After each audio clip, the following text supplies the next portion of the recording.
नमस्कार दोस्तों, जब भी हम किसी प्रोग्राम को ऑर्गेनाइज करते हैं तो हमारे सामने एक प्रमुख समस्या होती है कि प्रोग्राम को किस क्रम में रखा जाए, क्या सीक्वेंस रखा जाए कि हमारे दर्शक शुरू से लेकर अंत तक हमारे प्रोग्राम में, हमारे कार्यक्रम में बने रहें। तो दोस्तों, आज के वीडियो में हम बात कर रहे हैं कि प्रोग्राम में सीक्वेंसिंग क्या होनी चाहिए, यानी जो अलग अलग प्रोग्राम है किसी भी कार्यक्रम में उसको कैसे रखा जाए जिससे कि दर्शकों का मन शुरू से लेकर अंत तक आपके प्रोग्राम में बना रहे। तो दोस्तों, सबसे पहले आपको समझना होगा कि किसी भी प्रोग्राम के दो पार्ट होते हैं। एक होता है चेंजेबल पार्ट, एक होता है अनचेंजेबल पार्ट। यानी कि एक हिस्सा ऐसा होता है जिसमें तो आप परिवर्तन कर सकते हैं, लेकिन एक हिस्सा ऐसा होता है जिसमें आप कोई भी परिवर्तन नहीं कर सकते हैं। जिस हिस्से में आप कोई परिवर्तन नहीं कर सकते हैं वो प्रोग्राम का शुरुआती हिस्सा होता है। तो सबसे पहले हम लोग प्रोग्राम के शुरुआती हिस्से की बात करेंगे, फर्स्ट पार्ट की बात करेंगे, जो नॉन चेंजेबल होता है, जिसमें परिवर्तन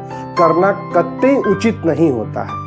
तो चलिए हम लोग बात करते हैं कि जो प्रोग्राम का शुरुआती हिस्सा होता है उसमें हमें क्या क्या चीजें रखनी चाहिए और उसका क्रम, उसका सीक्वेंस क्या होना चाहिए। तो दोस्तों, सबसे पहले जब भी आप प्रोग्राम शुरू करें तो आप दीप प्रज्वलन और मां सरस्वती के चित्र पर पुष्पांजलि से शुरू करें। यानी जब आपके चीफ गेस्ट आ जाए सबसे पहले उन्हें व्यवस्थित कर लें, उसके बाद आप मंच से निवेदन करें कि सबसे पहले जो मंच के समक्ष मंच के पास मां सरस्वती का चित्र लगा हो और दीप प्रज्वलन के लिए जो स्टैंड रखा हो वहां पे आप दीप प्रज्वलन के लिए निवेदन करें। उसके बाद यानी मां सरस्वती के चित्र पर पुष्पांजलि और दीप प्रज्वलन के बाद जो दूसरा कार्यक्रम होना चाहिए दोस्तों, वह होना चाहिए मां सरस्वती का वंदना। लेकिन आपको एक बात और ध्यान देना पड़ेगा, यदि आपके पास गणेश वंदना भी है, गणेश वंदना का प्रोग्राम है, कार्यक्रम है, तो आप पहले गणेश वंदना रखेंगे, उसके बाद मां सरस्वती का वंदना रखेंगे, क्योंकि देवादिदेव गणेश हमारे प्रथम पूजनीय देवता है। इसलिए प्रोग्राम की शुरुआत आप भगवान गणेश की आराधना से करेंगे और उसके बाद फिर नंबर आएगा मां सरस्वती की वंदना का, आराधना का। तत्पश्चात दोस्तों जो तीसरा क्रम है वह है वेलकम का, स्वागत का। हमारे यहाँ परंपरा चूंकि अतिथि देवो भव की है, इसलिए हम लोग अतिथियों का स्वागत करेंगे। और आपको मैं एक और सुझाव दूंगा कि हमारे जो चीफ गेस्ट हैं, विशिष्ट अतिथि हैं, अति विशिष्ट अतिथि हैं, या कार्यक्रम के अध्यक्ष हैं, विद्यालय के प्रबंधक हैं, या प्रधानाचार्य हैं, या अन्य हमारे टीचर्स हैं, आप सीनियरिटी क्रम में, वरिष्ठता क्रम में पहले उनका नाम लिख लें। उसके बाद आप लिख लें कि किस चीज से, जैसे कि पुष्पगुच्छ दे करके, माल्यार्पण करके या बैज अलंकरण करके उनका स्वागत करना है, तो आप चीजों का एक जगह मेंशन कर लें कि क्या क्या चीजें देनी है, या फिर मोमेंटो देना है। तो ये सारी चीजें एक जगह लिख लें और उसके बाद कौन किसका स्वागत करेगा यह नाम जरूर दर्ज कर लें। यह मैं सुझाव इसलिए आपको दे रहा हूं प्रोग्राम निर्धारण के क्रम में।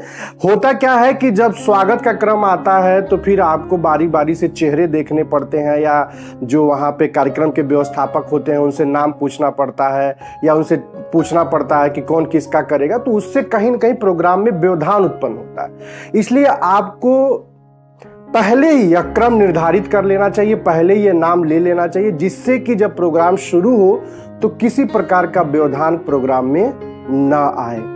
उसके बाद दोस्तों, आपने जब स्वागत कर लिया अपने अतिथियों का, पुष्पगुच्छ दे करके, माल्यार्पण करा करके, या फिर बैज अलंकरण करा करके, या स्मृति चिन्ह दे करके, तो बारी आती है स्वागत गीत की, वेलकम सॉन्ग की। दोस्तों, वेलकम सॉन्ग अतिथियों के स्वागत में या जो भी हमारे आगंतुक हैं उनके स्वागत में प्रस्तुत किया जाता है। दोस्तों, आपने देखा जो ये 4 प्रोग्राम है ये अनचेंजेबल है, क्योंकि आप ध्यान से देखेंगे हमारे यहाँ परंपरा पहले दीप प्रज्वलन की है, पूजन की है, तो पहले हमने उसको रखा। उसके बाद आराधना की है कि हम मंत्र से या गीत से या नृत्य से अपने इष्ट को रिझाते हैं, उनके समक्ष अपनी पहली प्रस्तुति रखते हैं, तो हमने दूसरा क्रम जो है वंदना का रखा, आराधना का रखा। फिर हमारे यहाँ परंपरा चूंकि अतिथि देवो भव की है, हमारे यहाँ अतिथि की तुलना देवता से की गई है, तो हमने तीसरा क्रम अतिथियों के स्वागत का रखा। और अंत में बड़े लोगों के द्वारा जब स्वागत हो जाए तो बच्चों के भी मन में अभिलाषा रहती है कि वो अपनी गेस्ट का स्वागत करें, तो उनके भी माध्यम से एक स्वागत गीत, स्वागत का जो है नृत्य हम प्रस्तुत करा देंगे, डांस प्रस्तुत करा देंगे। और इस प्रकार से जो ये 4 प्रोग्राम है दोस्तों, यह अनचेंजेबल है। इसमें परिवर्तन करना कतई उचित नहीं है। यह प्रोग्राम के नजरिए से शुरुआती जो 4 चरण है ये होना ही चाहिए। यदि नहीं है तो आप इसमें से उन चीजों को हटा सकते हैं, लेकिन क्रम को प्लीज ना बदलें। और उसके बाद जो शेष पार्ट है वो चेंजेबल है, लेकिन मैं आपको सुझाव दूंगा कि दर्शकों का मन आपके प्रोग्राम में बना रहे। इसके लिए जरूरी है कि आप उद्बोधन के साथ साथ बीच बीच में सिंगिंग और डांस के प्रोग्राम कराते रहिए। होता क्या है कि जब लगातार उद्बोधन चलता है, लगातार स्पीचेस चलते हैं, लगातार भाषण चलता है, तो पब्लिक बच्चे उबने लगते हैं। लेकिन वहीं यदि आप एक उद्बोधन के बाद यदि एक कोई प्रोग्राम जैसे कि डांस का या सिंगिंग का करा देते हैं तो लोगों का मन मंच की तरफ लगा रहता है। क्योंकि रस बदलता रहता है, लोगों के मनोभाव बदलते रहते हैं प्रोग्राम के साथ साथ में, तो उनका जो है प्रोग्राम में मन लगा रहता है। दोस्तों, एक सुझाव और मैं दूंगा। देखिए, जो स्वागत होता है वो वरिष्ठता से कनिष्ठता की तरफ होता है, यानी मुख्य अतिथि, अति विशिष्ट अतिथि, विशिष्ट अतिथि, कार्यक्रम के अध्यक्ष, विद्यालय के प्रबंधक, प्रधानाचार्य, शिक्षक, जो भी है वो क्रम यह होना चाहिए। लेकिन जब आप स्पीच के लिए जाइए, जब आप भाषण के लिए जाइए, तो दोस्तों हमेशा इस बात का ध्यान रखिए कि भाषण आपका स्वागत उद्बोधन से शुरू होना चाहिए।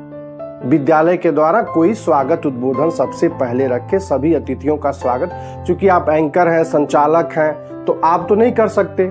कोई न कोई विद्यालय की तरफ से, कॉलेज की तरफ से, या जो भी व्यवस्थापक है, अन्य कोई स्कूल का कॉलेज का प्रोग्राम नहीं है तो अन्य कोई प्रोग्राम है तो कोई व्यवस्थापक होगा, उसकी तरफ से गेस्ट का स्वागत होना ही चाहिए। तो पहले वो स्वागत कर लें। गेस्ट का स्वागत जो स्कूल के हेड हैं, कॉलेज के हेड हैं, या फिर अन्य अगर कहीं जगह प्रोग्राम हो रहा है, कोई सोशल प्रोग्राम है, तो वहां के जो प्रमुख व्यवस्थापक हैं वो भी अपने मुखारबिंद से स्वागत कर लें। उद्बोधन इसी क्रम में आगे बढ़ना चाहिए।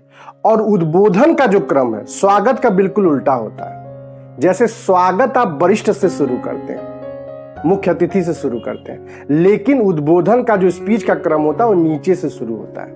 हाँ, ये अलग बात है कि जो कार्यक्रम के अध्यक्ष होते हैं वो सबसे अंतिम में बोलते हैं।